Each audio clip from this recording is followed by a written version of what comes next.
Hello students, online classes में आज हम बीएससी पार्ट तृतीय के एकाडमिक रसायन विज्ञान के इकाई द्वितीय के बारे में चर्चा करेंगे। टॉपिक है coordination compounds. Coordination compounds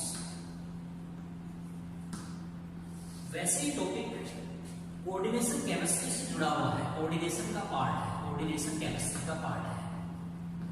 coordination chemistry, देखिए कोऑर्डिनेशन केमिस्ट्री का जो टॉपिक है ये न केवल एकेडमिक पर्पज से महत्वपूर्ण है बल्कि कंपटीशन के हिसाब से भी अति महत्वपूर्ण है। एकेडमिक में जहां ये BSc part second, BSc part third and MSc US तीनों ईयर्स में इंक्लूड है, उसके साथ साथ कंपटीशन में चाहे वो आईआईटी की एग्जाम हो, चाहे आपकी नेट, चाहे आपकी गेट, चाहे विभिन्न यूनिवर्सिटीज के एमएससी एंट्रेंस के एग्जाम्स हो, उन सभी में इस बिंदु का अहम रोल है। कोऑर्डिनेशन केमिस्ट्री स्टार्ट करने से पहले कोऑर्डिनेशन केमिस्ट्री के बारे में इसका किस तरीके से अध्ययन करें कि ये सामान्यतः बीएससी पार्ट सेकंड, थर्ड और एमएससी प्रीवियस तीनों बिंदुओं को शामिल करते हुए आगे बढ़े। तो ऐसी स्थिति में कोऑर्डिनेशन केमिस्ट्री का अध्ययन करने से पहले सबसे पहले जनरल इंट्रोडक्शन, सामान्य परिचय, जनरल इंट्रोडक्शन, सामान्य परिचय and basic terminology.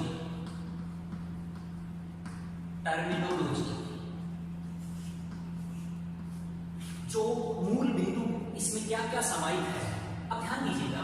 Coordination chemistry में जनरल इंट्रोडक्शन का सेंस क्या है, कोऑर्डिनेशन केमिस्ट्री या जो कॉम्प्लेक्स केमिस्ट्री है उसका प्रादुर्भाव किस तरीके से हुआ, उसका जनरेशन कैसे हुआ, क्या क्या चीजें होती है।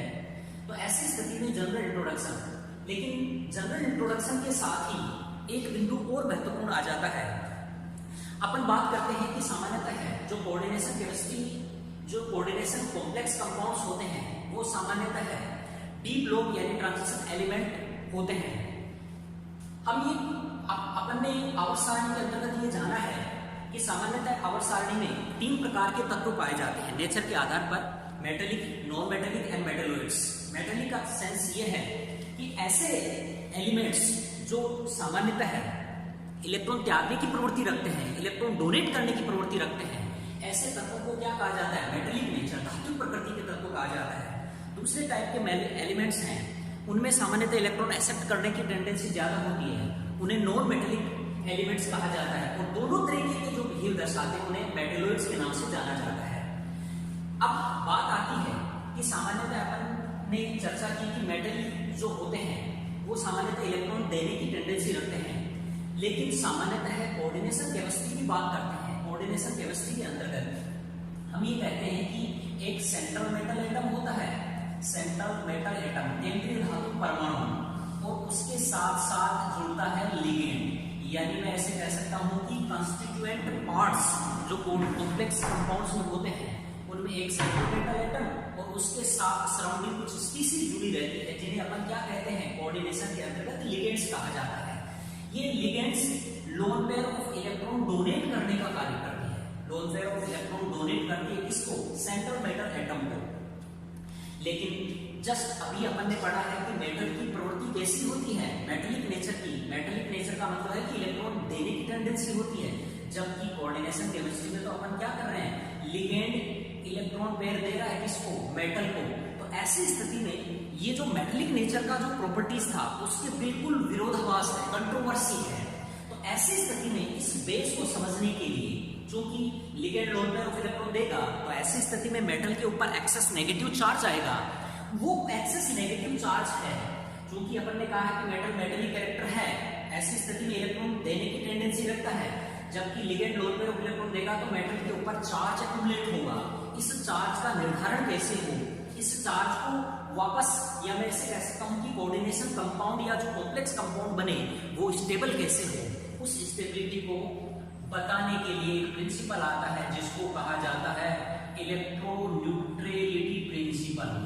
इलेक्ट्रोन्यूट्रलिटी प्रिंसिपल,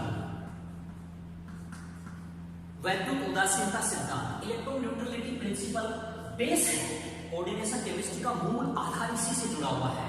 क्योंकि अपन ने देख लिया कि मेटलिक नेचर, मेटल होने के दौरान इलेक्ट्रॉन त्यागने की प्रवृत्ति होनी चाहिए, और यहाँ जस्ट रिवर्स हो रहा है, मेटल के ऊपर एक्सेस चार्ज आ रहा है। इस इलेक्ट्रॉन न्यूट्रलिटी प्रिंसिपल के आधार पर एक्सप्लेन करेंगे कि किस तरीके से मेटल कोऑर्डिनेशन जो कॉम्प्लेक्स कंपाउंड बना है उसमें मेटल लिगेंड जो इलेक्ट्रॉन दिए, मेटल उस जो फॉर्मल चार्जेस है उस फॉर्मल चार्ज को किस तरीके से काउंटर पार्ट करेगा, बैलेंस करेगा, उस बैलेंस को बताने के लिए ही इलेक्ट्रॉन न्यूट्रलिटी प्रिंसिपल काम करता है। बहुत महत्वपूर्ण है। इसी इलेक्ट्रॉन न्यूट्रलिटी प्रिंसिपल के आधार पर इन्हीं के अंतर्गत अपन जानेंगे कि इलेक्ट्रॉन न्यूट्रलिटी प्रिंसिपल दो तरीके से मेंटेन करेगा। या मैंने कहा कि सामान्यतः विद्युत रूप से उदासीन या फॉर्मल जो नेगेटिव चार्ज आ रहा था लिगेंड के द्वारा, वो नेगेटिव चार्ज कब शून्य के आसपास आए। तो ऐसी स्थिति में मैंने कहा कि सामान्यतः जो कोऑर्डिनेशन कॉम्प्लेक्स कंपाउंड्स होते हैं वो दो पार्ट्स से मिलकर बने होते हैं। एक होता है आपका मेटल एटम और दूसरा पार्ट होता है लिगेंड्स। इन दोनों ही पार्ट्स के द्वारा इलेक्ट्रॉन न्यूट्रलिटी में अपना अपना योगदान होता है। पहली बात, इलेक्ट्रॉन न्यूट्रलिटी करने के लिए लिगेंड अपना किस तरीके से योगदान दे सकता है, तो ध्यान रखिएगा इसको मेंटेन करने के लिए, इलेक्ट्रॉन न्यूट्रलिटी को मेंटेन करने के लिए दो तरीके हैं।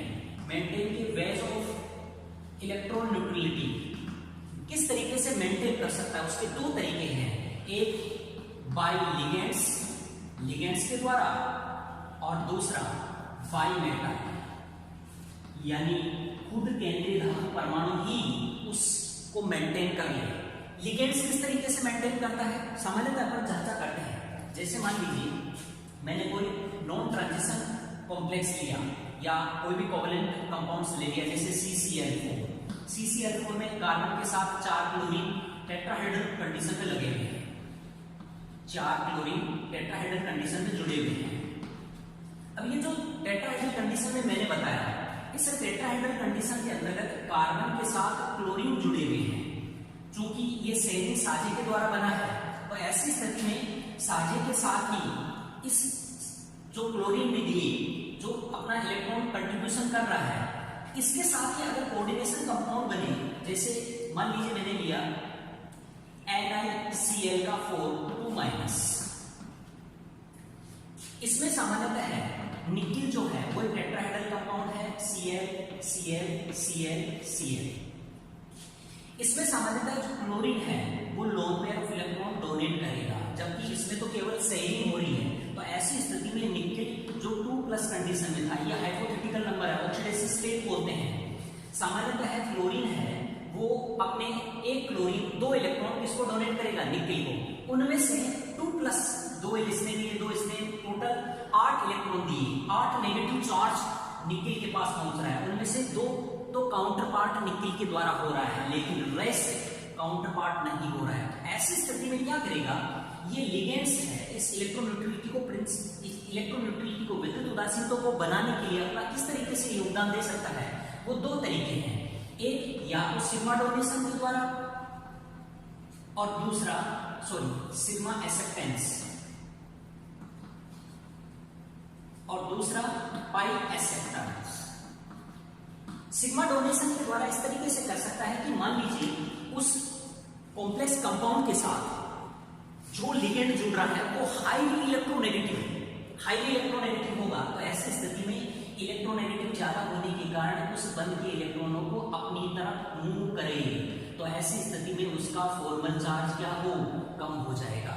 दूसरा तरीका यह हो सकता है कि मान लीजिए इलेक्ट्रोनेगेटिव एटम नहीं है, लेकिन कुछ लिगेंड्स ऐसे होते हैं जिनके पास पाई जो इलेक्ट्रॉन है उनको एक्सेप्ट करने की टेंडेंसी होती है। तब ऐसी स्थिति में पाई एक्सेप्टर जो लिगेंड्स होते हैं वो भी सामान्यतः बैकबॉन्डिंग के द्वारा जो नेगेटिव चार्ज एक्युमुलेट हुआ था उस नेगेटिव चार्ज को वापस क्या कर देते हैं, काउंटर पार्ट कर देते हैं। ये तो रोल रहा लिगेंड्स का। अब ध्यान दीजिएगा, मेटल खुद भी सामान्यतः इलेक्ट्रोनेगेटिविटी को मेंटेन कर सकता है। पहली चीज आती है कि ये मेंटेन कैसे करें, उसमें दो तरीके हो सकते हैं। जिस तरीके से पहला है कि या तो वो कोऑर्डिनेशन नंबर डिक्रीज कर दे, decrease of coordination number. Coordination number का मतलब है कि सामान्यतः है वो 6 कोऑर्डिनेशन कॉम्प्लेक्स में बनाकर 4 ही बना ले, तो ऐसी स्थिति में उसके ऊपर जो counter formal negative formal charge है वो कम हो जाएगा। अगर मान लीजिए कई बार ये कहता है कि कोऑर्डिनेशन नंबर 6 ही चाहिए, तब ऐसी स्थिति में वो क्या करेगा, दूसरी कंडीशन कि सामान्यतः कोऑर्डिनेशन नंबर 6 ही हो और फिर भी मुझे कॉम्प्लेक्स कंपाउंड बनाना है, तब ऐसी स्थिति में वो क्या करेगा, ऑक्सीडेशन स्टेट इंक्रीज करेगा। अगर मान लीजिए मैंने दो प्रकार की कंडीशन बताई, अगर मान लीजिए मेटल है वो दो तरीके से इलेक्ट्रोनेगेटिविटी को मेंटेन कर सकता है, या तो कोऑर्डिनेशन नंबर डिक्रीज कर दे, जैसे 6 कोऑर्डिनेशन नंबर वाला 4 बनाए, 4 वाला 2 बना 3 बनाए, या फिर दूसरा तरीका हो सकता है कि नहीं कोऑर्डिनेशन नंबर तो 6 ही चाहिए लेकिन 8 चाहिए, तो ऐसी स्थिति में वो क्या करेगा, ऑक्सीडेशन स्टेट को राइज अप करेगा। ऑक्सीडेशन स्टेट राइज अप होने पर भी इलेक्ट्रोनेगेटिविटी मेंटेन हो जाती है। तो ये पूरा का पूरा जो बेसिक कंसेप्ट है, ये बेसिक जनरल इंट्रोडक्शन और बेसिक टर्मिनोलॉजी में आ जाता है। इसी के अंतर्गत मैंने कहा कि सामान्यतः जो कॉम्प्लेक्स कंपाउंड्स होते हैं उन कॉम्प्लेक्स कंपाउंड को अपन इस तरीके से इंडिकेट करते हैं, ये आपका लिगेंड और यहाँ प्लस माइनस एक्स चार्ज। अब ध्यान दीजिएगा, ये जो बड़ा ब्रैकेट है इसको कोऑर्डिनेशन स्फीयर कहा जाता है। इसे क्या कर देते हैं, कोऑर्डिनेशन स्फीयर, कोऑर्डिनेशन स्फीयर या कोऑर्डिनेशन एंटाइटी। ये जो एम लिखा हुआ है ये मेटल को रिप्रेजेंट करता है, सेंट्रल मेटल एटम, केंद्रीय धातु परमाणु को इंडिकेट करता है, और ये जो ए लिखा हुआ है ये लिगेंड्स को इंडिकेट कर रहा है, लिगेंड्स को, और यहाँ जो एन लिखा हुआ है ये नंबर ऑफ लिगेंड्स है, नंबर ऑफ लिगेंड्स। ध्यान दीजिएगा, इन्हीं से आपकी कोऑर्डिनेशन नंबर जुड़ा हुआ है।